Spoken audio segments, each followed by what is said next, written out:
स्कंद पुराण में नारद जी महाराज ने पूछा व्यास जी से कि भगवान का जो ये जगन्नाथ विग्रह है ये तो लकड़ी का है, दारू ब्रह्म है, लकड़ी को दारू कहते हैं, दारू ब्रह्म है जगन्नाथ जी। लोग ये विश्वास कैसे करेंगे कि ये साक्षात परमात्मा है? तब कहीं शास्त्रों में इसका वर्णन करते हुए प्रमाणित रूप से कहा गया, बोले ये जब जब मंदिर से बाहर निकलेंगे और सूर्य की पहली किरण इन पर पड़ेगी तब वर्षा होगी, ये प्रमाण होगा कि ये परमात्मा है। तो मैं गया दर्शन करने के लिए, तो जब हमको तो सब मठ मंदिर के लोग जान जाते हैं, हमारी कथा वक्ता होने का एक बहुत बड़ा फायदा, हमको सारे पुजारी सब मठ मंदिर के महंत सब जानते हैं, खींच खांच के हमको अंदर ले जाते हैं। तो वहाँ ऐसा नियम है कि जब जगन्नाथ जी, जहाँ कैमरे नहीं जाते वहाँ की बात बता रहे हैं, जगन्नाथ जी मंदिर से निकलते हैं तो वहाँ पर जगन्नाथपुरी में जितने मठ हैं सब मठ के आचार्य लोग अपने यहाँ से प्रसादी बना के लाते हैं और महाप्रभु जगन्नाथ जी उनकी तरफ बस ऐसे मुंह करके देखते हैं, सबका प्रसाद स्वीकार करते हैं। तो एक मठ के महाराज जी ने हमको अपने पास खड़ा कर लिया, बोले जगन्नाथ जी सबसे पास में यहीं से दिखेंगे, आप खड़े हो जाओ। तो मुझसे वो चर्चा कर रहे थे, बोले इंद्रेश जी ऐसा शास्त्रों में वर्णन है कि महाप्रभु जगन्नाथ जी जब भी बाहर आएंगे और सूर्य की किरण पहली उन पर पड़ेगी तो वर्षा की एक बूंद गिरेगी जरूर। तो मेरे मन में ऐसी भावना उत्पन्न होने लगी कि लाला तू हमारे ब्रज को है, कहीं अब के बाहर आयो वर्षा नहीं भई तो हमारी तो नाक कट जाएगी यहाँ से। तो जैसे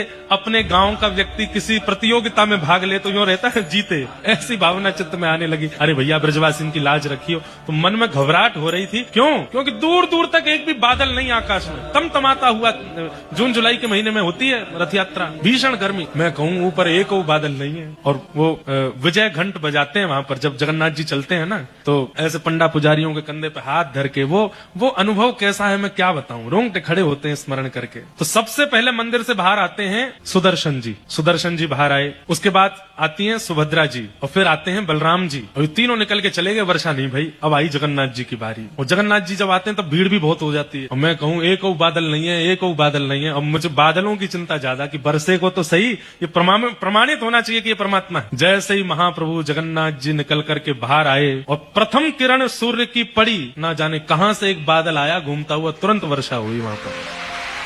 और जैसे ही रिमझिम वर्षा गिरी है, फिर जो नृत्य मेरे को हो रहा था अंदर ही अंदर, मैंने कहा लाला तू सांचो देवता है, तेने प्रमाणित कर दियो।